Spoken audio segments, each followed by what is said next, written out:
మార్చి 3వ తేదీన చంద్రగ్రహణం అంటే ఈరోజే. అసలు చంద్రగ్రహణం రోజు గరక అనేది ఎందుకు వేసుకోవాలి అనేది అయితే వీడియో ఎండింగ్‌లో చెప్తాను. స్కిప్ చేయకుండా వీడియో అయితే వాచ్ చేయండి.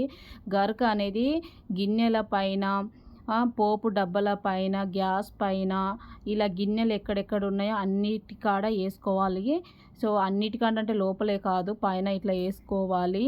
పూజ గదిలో, బట్టలు కాడ, ఇలా వాటర్‌లో ప్రతి కాడ ఏసుకోవాలి. ఎందుకంటే ప్రతీదీ మనము వాష్ చేయలేము కదా! అంటే క్లీన్ చేయలేము కదా! అందుకని ఇలా అయితే ముందు జాగ్రత్తగా వేసుకోవాలి. వాటర్ మనం యూజ్ చేస్తాం కాబట్టి వాటర్‌లో అనేది ఏసుకోవాలి. అసలు ఇందాక నేను వేశాను. ఇప్పుడు తీస్తున్నాను. చూడండి, నేనైతే ఇవన్నీ క్లీన్ చేస్తున్నానన్నమాట. ప్రతిదీ ఇల్లు శుభ్రం చేసుకోవాలి, వంటగది శుభ్రం చేసుకోవాలి, స్నానం చక్కగా చేసుకొని, దేవుని పటాలు అన్నీ క్లీన్ చేసుకొని మంచిగా బొట్టు పెట్టి మా పుష్పాలతో అలంకరించి అయితే మంచిగా పూజ చేసుకోవాలన్నమాట. సో ఎందుకు అసలు గరక వెయ్యాలనేది చెప్తాను. కిరణాలు అనేవి అల్ట్రా బ్లూ మెటలిజం అనే కిరణాలు భూమిపై పడడం వల్ల పదార్థాలకు హాని కలుగుతుంది. కాబట్టి మనము గరక అనేది రేడియేషన్ని తగ్గిస్తుంది. కాబట్టి మనం గరక ప్రతి వస్తువు పైన వేయడం జరుగుతుంది.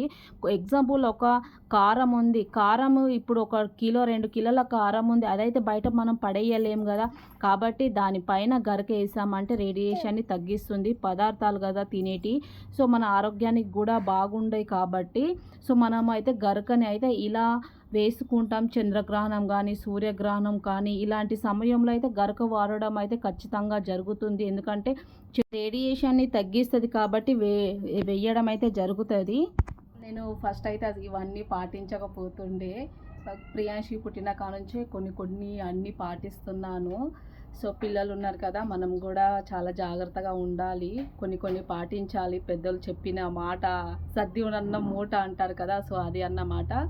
సో మీకు ఈ వీడియో ఎలా అనిపించింది అనేది కామెంట్ చేసి ఒక లైక్ కొట్టండి. మనం అన్ని సాంప్రదాయాలు పాటించాలి, ఈ లోకంలో ఉన్నాం కాబట్టి. So bye. Thank you so much. All bye.